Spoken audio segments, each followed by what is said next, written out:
जी वड़ाई साहब जी बहुत शुक्रिया आपका सर, आपने ज्वाइन किया। ये जो शाह महमूद कुरैशी साहब का, एजाज चौधरी साहब का, उमर सरफराज चीमा साहब और साथ में डॉक्टर साहिबा का लेटर जो आया है, आप इसको कैसे देखते हैं? वो मैं ज़रा रबिया का सवाल दूसरे एंगल से पूछना चाहता हूँ कि इन चारों को कहीं पे कोई मुलाकात हुई होगी, कहीं मिले होंगे, बैठ के डिस्कशन की होगी, इसके पॉजिटिव नेगेटिव चीज़ें देखी होंगी, पार्टी के अंदर रिस्पांस क्या आएगा, सोशल मीडिया क्या कहेगा, हमें कहीं पे कोट अन कोट कोई अगर गद्दार ना डिक्लेयर कर दिया जाए, जो एस्टेब्लिशमेंट के कहने पर इस तरह के ऑफर्स कर रहे हैं, पार्टी तोड़ने की बात कर रहे हैं, फॉरवर्ड ब्लॉक की बात कर रहे हैं, फिर उन चारों का सिग्नेचर इकट्ठे एक पेपर पे होना, तो आप समझते हैं ये कोइंसिडेंट है या कहीं ना कहीं पे कोई एस्टेब्लिशमेंट का भी इसमें रोल है कि आप इस तरह के ऑफर करके देखें तो then we will think over it? नहीं, मेरा ये ख्याल है कि देखें, जितने लाहौर के ये लोग हैं जो ये लाहौर जितने हैं, सबसे ज्यादा कुर्बानी भी इन्होंने दी है, सबसे ज्यादा सख्त मुकदमात भी इन पे हैं और सबसे लंबा अरसा भी इन्हें हो गया है खान साहब के अलावा। और दूसरा ये है कि कोई उनकी तरफ ना मीडिया की तवज्जो है, ना पीटीआई की तवज्जो है, ना ही गवर्नमेंट कोई उन्हें रास्ता देने को तैयार है। एजाज चौधरी साहब के को हालांकि सेनेट में बुलाया गया लेकिन नहीं अलाउ किया गया, वो सेनेट में भी नहीं जा सके। तो इससे का मतलब ये है कि ये तो एक तो जाहिर है जेल का एक फटीग होती है, जेल के एक मुसाहिब होते हैं, लेकिन मेरा ख्याल है बड़ी सेन बात उन्होंने की है। जब गौहर अली तो कैद नहीं है, वो भी यही बात कर रहे हैं, गंडापुर इक़्तिदार में है, वो भी यही अंदर खाते यही बात कह रहे हैं कि ये रास्ता है। लेकिन पार्टी तो इस वक्त हलीमा खान या सोशल मीडिया चला रहा है, जो कि हर एक उनकी नज़र में हर वो शख्स जो इख्तिलाफ करे वो गद्दार है, चाहे वो गंडापुर हो, चाहे जो है गौहर अली खान हो, चाहे जिनको इमरान खान ने खुद नॉमिनेट किया हुआ। तो जब इस तरह की सोच आ जाती है पार्टी में बाज़ औक़ात नेगेटिविटी, तो ये इस वक्त नेगेटिविटी का शिकार है, तो नेगेटिविटी से तो रास्ता नहीं निकलेगा। तो सर ये आप क्या समझते हैं, इन चारों को इमरान खान साहब की ब्लेसिंग सपोर्ट हासिल है? इससे ये खत को लिखने से पहले इन्होंने इमरान खान साहब से कोई इजाज़त ली होगी? क्योंकि बड़े लोग हैं, जैसे आप भी कह रहे हैं, पार्टी के सेकंड इन कमांड हैं ये शाह महमूद कुरैशी साहब खान साहब के बाद, बाकी भी बड़ी सीनियर लीडरशिप है।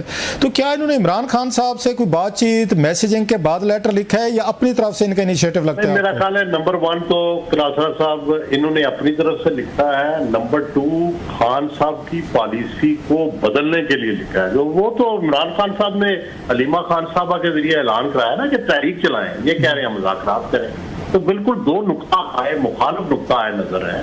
लेकिन इन्होंने बड़ी एहतियात की है कि पैटर्न चीफ को शामिल किया जाए, पैटर्न चीफ से राय ली जाए। जाहिर है कोई खान साहब की पॉपुलैरिटी और उनकी पूरी जो कमांड है उससे तो कोई नहीं हट सकता, वरना वो पार्टी से फारग हो जाएगा शेर अफजल की तरह। तो आपको क्या लगता है खान साहब 1-2 दिनों बाद वो अगर मीडिया से उनकी बात हुई, किसी केस में अपेयरेंस हुई, तो खान साहब का क्या रिएक्शन है? जैसे रबी आपसे पूछ रही थी, खान साहब तो मोस्टली बहर जब बातचीत करते हैं वो दोबारा सख्त बात करते हैं, और बनी बनाया कोई अगर थोड़ी सी बातचीत हो भी रही होती है तो वो दोबारा ख़राब हो जाती है। तो आप उनको फॉलो करते हैं, खान साहब का माइंड भी थोड़ा समझते हैं, इस लेटर पे वो क्या रिएक्शन देंगे सर? मेरा ख्याल है वो खुश नहीं होंगे, वो नाराज होंगे, चाहे रिएक्शन जो भी दे, लेकिन वो अंदर से खुश नहीं होंगे। एक तो शायद शाह महमूद कुरैशी साहब को वो कोई सेकंड इन कमांड आपने कहा उनका, लेकिन मेरा ख्याल है उनकी कोई पोजीशन इस वक्त तो पीटीआई के अंदर ना कभी वर्कर उन्हें मिलने गए हैं, ना कभी किसी ने उनसे मशवरा किया है, ना कभी उनकी कोई राय जो है वो सुनी गई है। तो क्योंकि और बाकी सब मजबूर इसलिए हैं कि सब समझते हैं कि वोट खान साहब का है, पॉपुलैरिटी खान साहब की है, और अगर हमने कोई इख्तिलाफ किया तो हम फारग हो जाएंगे। तो इसलिए सब उनके साथ लगे हुए हैं, क्योंकि मजबूरियां हैं दोनों तरफ की, मसलियत है। तो अगर खान साहब इनको डिसोन करते हैं, जो आपकी रीडिंग है, तो ये चारों क्या करेंगे? ये जो इस वक्त बातचीत चल रही है, पहले 3-4 महीने से 6 महीने से हम सुन रहे थे, ये फैसल वाटर साहब भी बार बार कह रहे थे कि एक नई पीटीआई बनेगी, फॉरवर्ड ब्लॉक बनेगा, अभी भी बातें हो रही हैं इस्लामाबाद में या केपीके में कि शायद कोई नए लोग, नए ग्रुप्स आ रहे हैं। तो लगता है ये चारों इतना बड़ा स्टेप ले लेंगे कि खान साहब से हट कर पीटीआई का कोई नया ग्रुप जो है वो कायम किया जा सकता है और किसी डील के नतीजे में ये बहर आ जाए?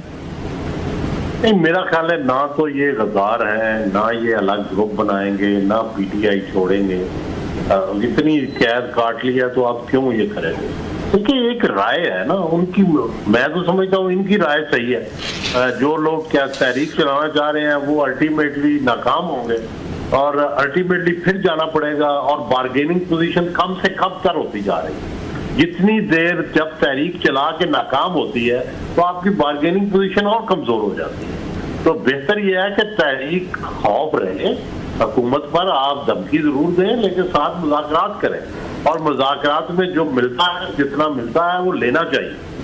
ये तो आप कह रहे हैं ना कि उनकी राय है, मैं भी चलें राय मानता हूं कि 4 लोग उन्हें जेल में बैठे हैं और बड़ी उन्हें तकलीफ़ें भी देख रहे हैं कि उनकी राय है, पॉलिटिकल फोर्सेस हैं। लेकिन खान साहब के यहाँ तो ये राय नहीं समझी जाती, या किसी भी पॉलिटिकल पार्टी के यहाँ नवाज शरीफ साहब या जरदारी साहब के ओपिनियन के अगेंस्ट अगर कोई पार्टी के लोग पब्लिकली अगर कोई राय देंगे उसको तो बगावत उसको समझा जाता है। खान साहब इसको राय आपके ख्याल है राय के तौर पर लेंगे या कहेंगे यार मुझे तो पहले दिन से पता था शाहमूद कुरैशी जो है ना ये किसी न किसी दिन ये कुछ करतब करके दिखाएगा, और खान साहब नेवर लाइक्ड, हमने देखा है सुना है शाहमूद कुरैशी साहब की तरह कोई पसंद भी नहीं करते रहे वो माजी में भी, तो वो तो राय नहीं लेंगे, इसको आप राय ले रहे हैं सर। दुरुस्त है लेकिन खान साहब इस वक्त रिएक्ट नहीं करेंगे। उसकी वजह यह है कि उससे पार्टी भी वीक होगी, उनकी स्ट्रेंथ भी वीक होगी, और दूसरा शाह महमूद कुरैशी तो चलो खान साहब ये कह देंगे और लोग भी कह देंगे। अब एजाज चौधरी, डॉक्टर यास्मीन राशिद तो इमरान खान के लॉयलिस्टों में शुमार होते हैं। 9 मई के जो मेन किरदार थे जो लोग लेके गए थे उनमें शुमार होते हैं, तो वो तो जाहिर है उन पे शक करना तो ज्यादा होगा। अगेन आप और मैं तो ये बात बिल्कुल समझते हैं, ठीक भी कह रहे हैं, लेकिन माजी में हमने देखा है कि खान साहब तो इस तरह के जो सॉफ्ट ओपिनियन रखने वाले लोग थे, जिसने भी बातचीत की बात की है खान साहब ने दूसरे दिन रगड़ के रख दिया और पार्टी के लोगों ने उन पर खासे उन पर इल्ज़ामात लगाए। शेर अफजल भी ये बात कह रहे थे जो उनके साथ हशर हमने देखा। एक दफ़ा गौहर अयूब और गौहर साहब ने और उमर अयूब ने उन्होंने सॉरी कर ली थी वहाँ सहाफ़ियों से, जब ये गंडापुर साहब ने बड़ी सख्त तकरीरें की थी तो खान साहब ने अगले दिन कहा था ये बड़े बुज़दिल लोग हैं, बुज़दिल लोगों का मेरी पार्टी में कोई काम नहीं है। खान साहब की तो बड़ी स्ट्रांग लाइन है, जैसे आप कह रहे हैं कि वो तो इसके बाद मुहर्रम के बाद तहरीक चलाने की बात कर रहे हैं, शाहमूद कुरैशी और ये जो 3-4 हैं ये सुलह सफ़ाई की बात कर रहे हैं। सर ये तो खान साहब से हट के बात हो रही है। देखिए मेरी राय तो यही है कि इस राय को भी बर्दाश्त करना चाहिए और उन्हें खान साहब को कंसिडर करना चाहिए। तहरीक तो देखें जो बुशरा बीबी थी वो उन्होंने भी चलाई, इस्लामाबाद लेके आई जुलूस बड़े जोशो जज्बे से, लेकिन एंड किस पे हुआ? क्या उससे जो इनका मोराल है हाई हुआ या लो हुआ? जिस हर तहरीक के बाद लो मोराल हो जाता है, या तो उससे मोराल हाई हो, ठीक है मजलूम बन जाते हैं, हुकूमत को जालिम कह देते हैं, जो है एक चार्जशीट में एक और इजाफा हो जाता है हुकूमत के खिलाफ, लेकिन सवाल यह है कि क्या गेन क्या हो रहा है? क्या अल्टीमेटली तो पीटीआई एक्सपोज हो रही है कि स्ट्रीट पावर इसके पास नहीं है या कम है जिससे कोई तब्दीली ला सके, और वोट पावर होने के बावजूद स्ट्रीट पावर ना होना इसका मतलब है कि पार्टी की ऑर्गेनाइजेशन नहीं है, इसका मतलब है लोगों पर पार्टी का कंट्रोल नहीं है।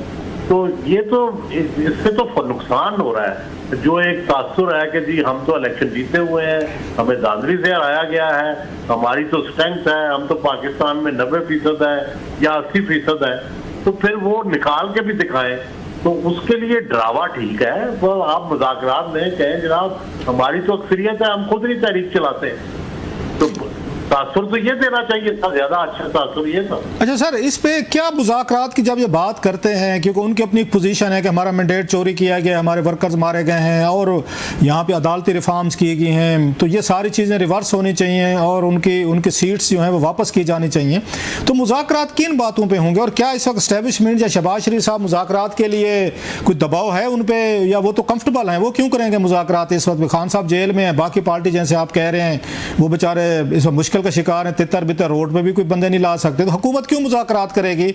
और उससे खान साहब या हुकूमत दोनों को क्या क्या मिल सकता है सर, कोई विन विन सिचुएशन?